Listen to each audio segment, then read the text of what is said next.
오늘 조금은 아쉬움이 남기는 하지만 그래도 상승으로 마감을 할 수 있을 것 같습니다. 어떤 의미 부여가 가능한지 두 프로에게 답을 들어볼게요. 임순재 루크투자연구소 대표, 차영주 MTN 전문위원입니다. 어서 오세요. 네, 오늘 수요일입니다. 내일이면 이번 주 마지막 거래 이제 연휴에 들어가게 되는데 오전만큼의 탄력이 유지됐으면 참 좋았을 텐데 조금은 아쉽습니다. 10시, 11시 고점을 형성하고 살짝은 탄력 반납하네요. 이 전강 후약의 장세, 바닥을 다지는데 오늘 긍정적으로 상승을 해석할 것인가 아니면 역시 힘이 좀 부족하네라는 해석으로 봐야 될 것인가. 임 대표님 어떻게 해석할까요? 일단 뭐 개인적으로 보면 약간 좀 부족한 거 아닌가. 아쉬워요? 네, 조금 아쉬운 측면이 좀 있습니다. 네네. 뭐 오늘 같은 경우는 뭐 지금 2차 전지하고 그다음에 자동차 관련주들이 이제 좀 강한 상승세로 이제 장 초반에 강하게 좀 출발을 했고요. 네. 특히 이제 에코프로 그룹의 이제 컨퍼런스가 진행이 되면서 뭐 에코그룹의 실적이 이제 부진했다는 건 뭐 다 알고 있는 거고 올해 실적이 어떻게 에 대한 이제 전망치에 대한 기대감이 있었는데 그런 부분을 뭐 일부는 좀 충족시키지 않았나라는 생각을 해보고 있습니다. 뭐 여기에 이제 전기차 보조금 그다음에 현대차 관련된 여러 가지 이제 좋은 이슈들로 인해서 자동차주에 대한 관심도 확대됐다라는 게 시장을 좀 끌어올렸다라고 보여집니다. 그래서 장 초반에 보면 뭐 외국인 그다음에 외국인이 현물과 선물에 대해서 뭐 크게 이제 순매수하는 그런 모습을 좀 보였습니다. 그렇지만 이제 오후장이 들으면서 조금씩 이제 외국인의 이제 매도세가 조금씩 늘어나는 그런 이제 모습을 좀 보였고요. 그러다 보니까 코스닥 시장 같은 경우도 지금 뭐 보면 이제 외국인이 순매도로 전환하는 그런 이제 모습을 좀 보이고 있는 그런 상황입니다. 2차 전지 관련주들도 아침에 비해서는 일단 상승폭이 조금 탄력도가 조금 줄어드는 그런 모습을 보이고 있고요. 뭐 이렇게 이제 2차 전지 쪽으로 이제 좀 쏠림 현상이 있다 보니까 반도체 관련주 들이 오늘 전체적으로 좀 약세를 보이는 그런 모습을 보이고 있습니다. 그러니까 시장 전체적으로 봐도 일단 투자할 수 있는 자금이 좀 한정돼 있다 보니까 이런 어떤 테마별로 인해서 순환매가 계속 좀 일어나는 거 아닌가라는 생각이 들고요. 특히 이제 단기성, 이제 단타성 자금들의 이제 쏠림 현상으로 인해서 이게 수익률 게임 비슷하게 하면서 그 시장 내의 변동성을 좀 더 확대시키는 그런 측면이 있다라는 점도 조금 유의해 보시면 어떨까 싶습니다. 특히 이제 오늘 내일 이제 양일 거래하고 또 나흘 동안 이제 장이 쉬기 때문에 그런 점을 조금 감안한다라고 하게 되면 일단은 조금은 뭐 이번 주는 조금 보수적인 관점에서 접근을 하시는 게 좀 맞지 않을까라는 개인적인 생각을 해보고 있습니다. 지금 너무 황급하게 이 순환매에 올라탔다가는 또 이렇게 탄력이 저하되고 이런 흐름들에 좀 속을 수가 있다. 일단 지켜보자 하셨습니다. 순환매 양상. 코스닥의 오늘 탄력도 매우 아쉽습니다. 말씀해 주신 대로 2차 전지의 강세로 오늘 출발했었는데요. 코스닥이 오늘 장중에 굉장히 탄력이 강하게 올라오면서 820선까지 갔다가 근데 그 당시에도 하락 종목이 더 많았습니다. 차 의원님. 그런 가운데 지금도 여전히 하락 종목이 더 많은 흐름. 900개가 넘어가네요. 그러니까 결국 오늘은 에코프로 그룹이 하드캐리한 코스닥의 상승이다라고 볼 수 있는데 어떤 의미로 봐야 될까요? 에코프로와 BM 모두 다 쇼크였고 액면 분할 그리고 코스피 이전 상장 이슈로 갔다 이런 해석이 나오던데 부진한 헤드라인 넘버와 오늘 새로운 이슈로 상승했다가 꺾인 흐름. 좋은 해석이 좋은 해석이 가능한 걸까요? 아니면 아직은 멀었다라고 봐야 될지요? 그러니까 우리가 이제 주가가 올라가면 무조건 좋다 이렇게 생각하시는 분들이 있습니다만 네. 그러면 이제 부정적인 뉴스는 잘못된 거고 주가가 올라가는데 부정적인 뉴스는 무슨 소리냐 이렇게 이제 반문하시는 거죠. 예. 근데 우리가 한번 생각해 봅시다. 오늘 에코프로면 실적이 별로 안 좋았습니다. 근데 예. 올랐어요. 그러면 실적 안 좋은 게 bad news is good news가 되나요? 저는 그렇게 생각하지 않습니다. 만약에 에코프로비엠이 오늘 올라가는 데서 다른 종목들이 따라왔다라면 에코프로와 에코프로비엠의 실적 저하가 바닥을 확인하는 징후였다라고 볼 수 있겠죠. 하지만 얘네들만 올랐어요. 근데 얘네들이 올랐었던 이유 중에 하나는 이제 두 가지 이슈가 있습니다. 네. 에코프로는 액면 분할에 대한 얘기. 네. 우리가 이제 우리나라 주식 시장에 있어서 무상증자와 액면 분할을 많은 분들이 호재로 보시는 생각이 강해요. 그러니까 이론적으로는 주가에 미치는 영향들이 아닌데 그래도 이제 일부 조금 선동하시는 분들 얘기가 이제 액면 분할하면 유동성이 늘어난다, 무상증자하면 유동성이 늘어난다 이런 것들 때문에 어찌 됐든 이것을 호재로 받아들이는 경향이 좀 있어요. 그리고 이제 이전 상장 이슈가 나왔던 에코프로 BM. 나머지는 올라갔나요? 아니죠. 그러면 요 두 종목은 이 뉴스로 올라갔었다라고 우리가 논리적으로 생각할 수 있다라고 봐야 되겠죠. 펀더멘털에 있어서 이제는 바닥 찍었다는 아니라는 거네요. 그렇습니다. 그러니까 올라가니까 이제 그렇게 해석을 하실 수도 있긴 하겠습니다만 제가 볼 땐 그렇지 않습니다. 만약에 오늘 이러한 뉴스들이 안 나왔었다라면 이 뉴스가 나오면서 급등을 했거든요. 그렇기 때문에 오전만 해도 이렇게 강하지는 않았었죠. 네. 그렇게 우리가 그 상황을 무조건 올라간다라고가 아니라 좀 분석해서 봐야 되지 않을까 싶습니다. 지금 조금 전부터 IS 동서 폐배터리 회사인데 네. 얘네가 자사주 소각하고 배당 얘기 나오면서부터 지금 탄력을 강화시키고 있거든요. 역시 그러네요. 같은 폐배터리였던 코스모학이라든지 성일하이텍은 안 오르잖아요. 그러면 네. 이게 개별 이슈로 봐야지 하나의 카테고리로 본다라는 것은 우리가 조금 차별성이 네. 있다. 자, 코스닥 전반적으로 보면 저는 임수재 대표님하고 생각이 조금 다릅니다. 시장 오히려 강하다. 우리가 지금 설 연휴를 앞두고 실종된 얘기가 있습니다. 설에 사갖고 넘어가야 되나요? 말아야 된다는 얘기가 올 설에는 사라진 것 같아요. 왜냐하면 분위기가 워낙 좋기 때문에 지금 설에 팔아야 된다라고 말하기가 지금 그런 구간은 아니에요. 근데 어제와 오늘은 좀 다릅니다. 어제 같은 경우 매도를 하셨다라면 네. 내일 설 자금을 쓰실 수가 있어요. 근데 오늘은 매도를 해도 화요일에 돈을 찾기 때문에 설 끝나고 돈을 찾는 거잖아요. 네네. 그러면 오늘 매수하시는 분들은 어떤 분들이죠? 설과 상관없는 분이에요.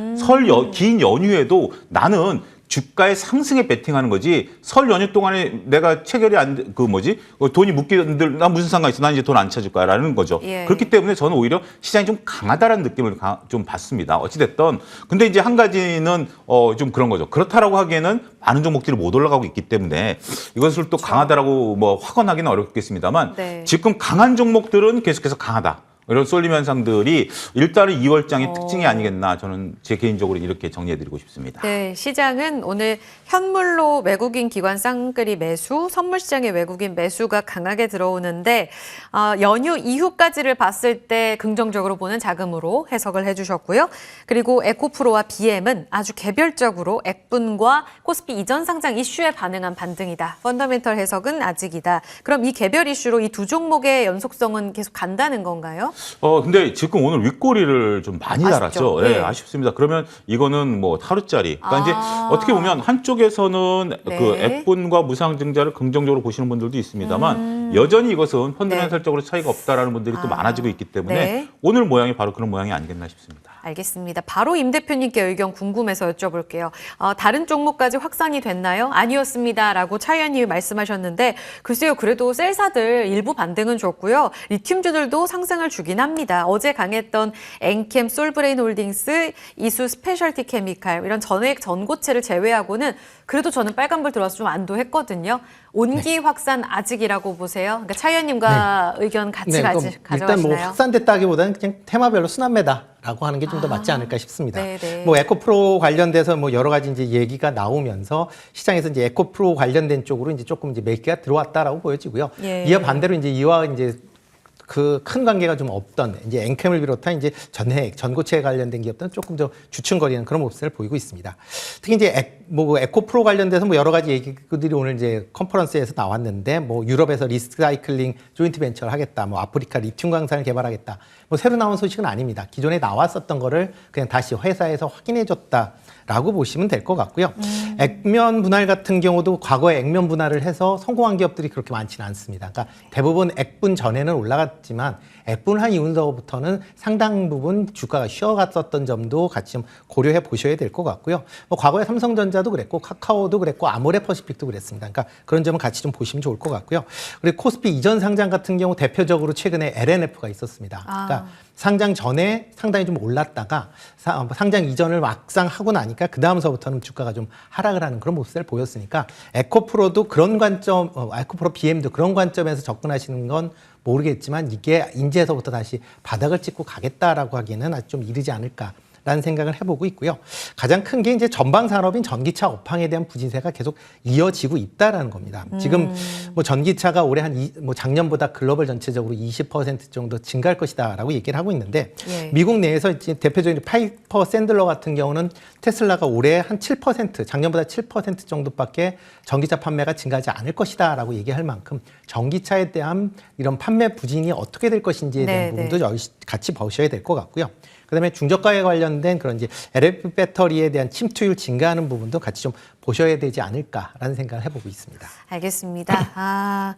아직은 순환매, 그러니까 바닥에 대한 시그널 나오는 대로 두 분과 함께 또 챙겨드릴게요. 앞서서 우리 차 의원님께서 강한 종목은 여전히 강한 장세라는 이야기를 하셨는데 그 대표적인 종목들이 어제 쉬었던 저 PBR주가 또 아니었을까 싶습니다. 오늘 지수의 견인력을 톡톡히 보여줬는데요. 지금 실적 발표 나온 종목들의 상승의 움직임이 두드러지고 있습니다. 저 PBR주가 지난주 1차 랠리 보이고 모멘텀이 좀 약화하나 싶었거든요. 오늘 실적 내놓은 종목들 OCI홀딩스나 KB금융, 기업은행은 장 마감까지 한 번 더 지켜봐야 될 것 같은데 조금 전에 LG 나왔고요. 오늘 나온 현대백화점.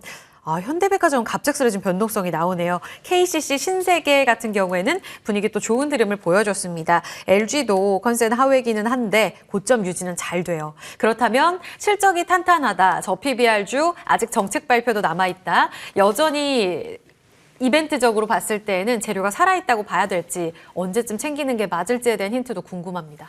우리가 이제 PBR 관련주들의 관심이 이제 네. 뜨거웠던 게 지난주 아마 월요일이나 뭐 그 전주 금요일이라 치더라도 예. 지난주 월요일이라고 치면 지금 벌써 한 열흘 가까이 지났습니다. 근데 이제 지난주의 공통점은 뭐냐면 우리가 PBR 관련주들이 뭐 한 20개라면 그러니까 예를 들어 드리는 거 20개라면 20개가 다 갔어요.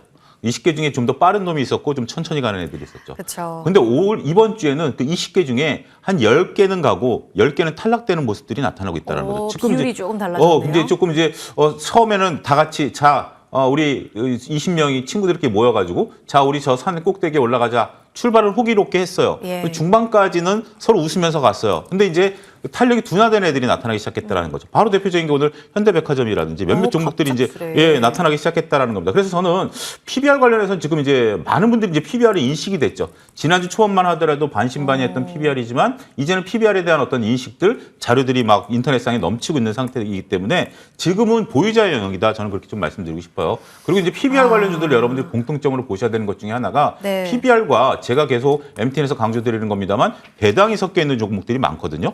포스코그룹주 같은 경우 3월 배당이고요. 그다음에 금융주들 같은 경우 2월 말 배당입니다. 그러니까 그거 2023년 걸 지금 사셔야 배당을 준다라는 거예요. 2023년 12월 말에 갖고 있다라고 배당 받는 게 아니고요. 갖고 있다 파시는 분들 배당 못 받으시고요. 2월 말이나 3월 달에 사셔야 배당을 받는 거거든요. 예. 현대차 같은 경우 3월 20일 배당이 살아있는 거죠. 그런 식으로 우리가 보게 된다라면 우리가 조금 이제 탄력과 이런 부분들 그다음에 이제 정부 정책은 이제 2월 달 말쯤에 이제 나올 것으로 보고 있기 때문에 그때까지는 탄력적으로 움직일 것 같아요. 그래서 추경 매수를 한다라면 좀 짧게 가셔야 된다라고 보여지고 그다음에 보유하고 계신 분들 입장에서는 탄력이 둔화될 때까지. 그러니까 현대백화점이 무너졌다 그래서 지금 내 종목을 파는 게 아니라 지금 금융주들은 강하니까 만약에 꺾였다라고 한다면 그때는 차익을 실현하시는 대비를 지금부터 해두셔야 되지 않을까 싶습니다. 저 PBR주 중에 아직 못 간 쪽이 있다. 증권가에서 말하는 쪽이 게임이에요. 네. 저 PBR주에 공감을 하시는지 궁금하고 또 이제 실적에 좀 더 민감한 저 PBR주를 보면서 옥석가리자는 이야기를 하셨잖아요. 오늘 실적이 잘 나온 저 PBR주는 더 간다라는 것을 이들에게도 적용해 봤을 때 이제 내일 위메이드 시작으로 해서 NC소프트, 크래프톤 다 실적 발표 나오거든요. 여기서 힌트 가져간다면 지금 공략이 가능할까요? 저는 제 개인적으로는 굉장히 의문인 게 PBR과 게임과의 연관성이 과연 맞겠냐라는 거죠. PBR은 뭐죠? 자산 가치입니다. 네. 근데 자산 가치로 우리가 볼 수 있는 것은 현대차라든지 아니면 포스코 같은 경우는 막대한 그 기계 장치가 자산 가치로 볼 수 있죠. 그렇지만 이제 게임주 같은 경우는 특허가 무형 자산으로 잡혀 있는 거거든요. 근데 그건 자산이에요. 내 집에 지금 금고 안에 내가 10억을 들고 있어요. 그 10억을 들고 있는 거 갖고 돈을 버는 거하고 그냥 10억을 내 눈에 쌓였으니까 나를 인정해달라는 것은 이거는 조금 다르다라는 거죠. 게임 업체는 신작 게임이 나오면서 이것을 돈을 벌어야지 내 금고 안에 자산이 많으니까 이 자산을 쳐달라? 근데 보니까 기업은 적자고 신작 게임은 안 나오고 있어요. 네. 그러면 이거는 우리가 PBR이라는 것에 대한 기본적인 개념 여기서 조금 어긋난 저는 접근법이다라고 감히 좀 말씀드릴 수가 있겠습니다. 알겠습니다. 실적 발표 나오고 나서는 어떤 해석이 또 필요할지 저희가 또 챙겨드리도록 하고요. 저 PBR주의 순환매 순서를 기다리기에는 글쎄라는 답도 들어봤습니다. 자, 자동차 쪽 분위기 볼게요. 오늘 저 PBR주가 다시 살아났습니다. 그 중심에는 역시 현대기아의 강세 움직임이 있었습니다. 신용평가 무디스에서 사상 처음으로 A등급 받았다고 하고요. 더불어서 이제 포드가 장 마감하고 실적 내놨는데 어닝 서프라이즈였습니다. 시간에서 6%의 급등을 보이면서 분위기 상당히 좋습니다. 요즘 보면 저 PBR주 안에서의 재평가 기대감, 펀더멘털, 게다가 이슈 몰이까지 상당히 어디까지 갈까? 오늘 현대차는 신고가를 또 쓰지 않았습니까? 네, 뭐 52주 신고가 또 기록을 했죠. 예. 아마 현대차 같은 경우는 좀 더 가야 되지 않을까라고 개인적인 좀 생각을 해보고 왜요? 있습니다. 아직 저 PBR로 봤을 때 좀 더 그렇죠. 저 싼가요? PBR도 있고요. 뭐 일단 뭐 저 퍼도 있고요. 뭐 네. 같이 있다라고 보시면 되지 않을까 싶습니다. 어. 현대차 같은 경우는 작년도 영업이익 상장사 1위를 기록을 했습니다. 그러니까 그만큼 수익이 상당히 좋았음에도 불구하고 아직 아직도 뭐 주가 자체는 그렇게 높지 않은 그런 수준이다라고 보는 게 맞지 않을까 싶고요. 뭐 오늘 같은 경우 무디스에서 신용 등급을 A3로 올렸습니다. 기존에 Baa1이었는데 뭐 그만큼 지금 뭐 2012년에 이제 신용 등급이 한 단계 이제 상승을 했는데 12년 만에 추가적으로 또 신용 등급이 한 단계 더 올랐다라고 보시면 될 것 같고요. 특히 이제 이번에 신용 등급을 상향한 가장 큰 이유를 보면 에비타에 대한 그 수익률이 10에서 11% 정도 된다라고 지금 얘기를 하고 있습니다. 이 정도가 되면 글로벌 완성 업체에 비해서 절대 떨어지지 않는 그런 이제 영업 이익률이다라고 보시면 될 것 같고요. 뭐 지금 뭐 A3를 받고 있는 지금 등급을 갖고 있는 글로벌 완성 업체가 현대 기아까지 포함하면 총 6개사에 불과할 만큼 상당히 현대 기아차가 그만큼 매출도 좋아지는 것만큼 예. 재무 상태도 좋아졌다라고 보시는 게 좋을 거 맞지 않나라는 생각이 들고 있고요. 그리고 뭐 자동차 관련돼서 저 PER은 뭐 계속 좀 이어지고 있는 그런 상황입니다. 특히 자동차 업종을 본다라고 하게 되면 지금 PER로 보면 한 7배 정도 되는 그런 모습인데요. 그럼에도 불구하고 지금 뭐 상당히 좀 현대차 같은 경우는 5.4배에 불과하니까 그러면 상당히 좀 저평가돼 있는 상황이고요. 네. PBR 같은 경우도 뭐 다른 현대차뿐만 아니라 여러 이제 자동차 부품 회사들도 상당히 좀 낮은 그런 상황이니까 아마 자동차 부품 관련된 기업들은 조금 관심 있게 보셔도 되지 않을까 생각을 합니다. 바로 받아서 갈게요. 최양주 위원님도 부품주들 더 좋게 보시는지 현대기아는 질주할 만큼 달리고 있지 않습니까? 이 달리는 말에 올라타기는 참 쉽지 않은데 그 낙수 효과를 볼 부품주들은 작년에도 꽤 소외를 받았었잖아요. 오늘 보니까 모비스 강하고요. 위아 그리고 PBR로 봤을 때 SL도 좋다. 이렇게 증권가에서 이야기 나오고 있고 오늘은 타이어 쪽까지 같이 좀 바람이 불고 있는데 부품주 내에서 그럼 옥석을 가린다면 기준점을 어떻게 볼까요? 우리가 일단 조금 오늘 우리가 지금 코너에서 얘기가 나오지 않은 것 중에 하나는 예. 지금 이제 어제 전기차 세제 개편이었었죠. 그러니까 이제 LFP 배터리 장착한 테슬라가 이제 보조금을 50%밖에 못 받습니다. 우리나라에서. 그러면 상대적으로 우리나라의 이제 셀들이 좋아지는 거죠. 그러니까 이제 소재보다 셀이 오늘 강했던 이유 중에 하나가 바로 거기 있는 게 아니겠나. LFP 배터리를 이제 배척하는 것들이고, 그럼 이제 현대기아차가 상대적으로 우리가 이제 보조금을 100% 받으니까 이런 것들이 비교 우위다라고 말씀드릴 수가 있겠는데 예. 여기서 이제 부품사들 같은 경우는 우리가 조금 논쟁이 다르다. 그러니까 결국 우리가 현대기아차가 물건이 잘 팔려서 네. 올라가면 부품주 당연히 따라가겠죠. 네. 근데 지금 우리가 현대기아차의 논지는 뭐죠? PBR. PBR. 그다음에 임수 대표님이 얘기한 에비타 이익이 좋다. 근데 월별 판매도 좋잖아요. 월간 판매는 좋습니다만 이게 우리가 성장률을 보면 과거에 10%씩 성장하다 지금은 2-3%밖에 성장 못 하거든요. 그렇기 때문에 부품사의 질주는 전 제한적이다. 그러니까 못 가는 것들이 아니라 부품사들에 있어서는 좀 제한적일 수 있다. 그래서 일단 부품사들을 기다리기 전략을 하는 게 아니라 서현유와 같은 경우는 지금 차트가 살아있지 않습니까? 차트가 살아있는 것 위주로 해서 트레이딩 관점이 좋다. 그러니까 우리가 앞서 우리가 본 것처럼 다음에 게임이 저 PBR이다라고 예단할 수 없는 것처럼 네. 우리가 부품주들이 수익성이 좋아진다라고 예단하기 어렵다라는 부분들로서 구분해서 탄력이 살아있는 쪽만 다 해서 봐야 되는데 안타깝게 서현이와 같은 경우를 좀 보니까 음봉이 나오긴 근데 차트가 약간 애매하긴 해요. 저기 무너진다고 보기는 어려운데 지금 매수매도는 키움증권밖에 없습니다. 나머지 증권사들은 매매를 안 해요. 그렇다면 저건 트레이딩 가능성이 높다. 이런 해석도 가능하지 않을까 싶습니다. 좋습니다. 힌트까지 들어봤습니다. 두 프로의 이야기는 여기서 마무리 짓도록 할게요. 차영주 전문위원 임순재 대표였습니다. 고맙습니다.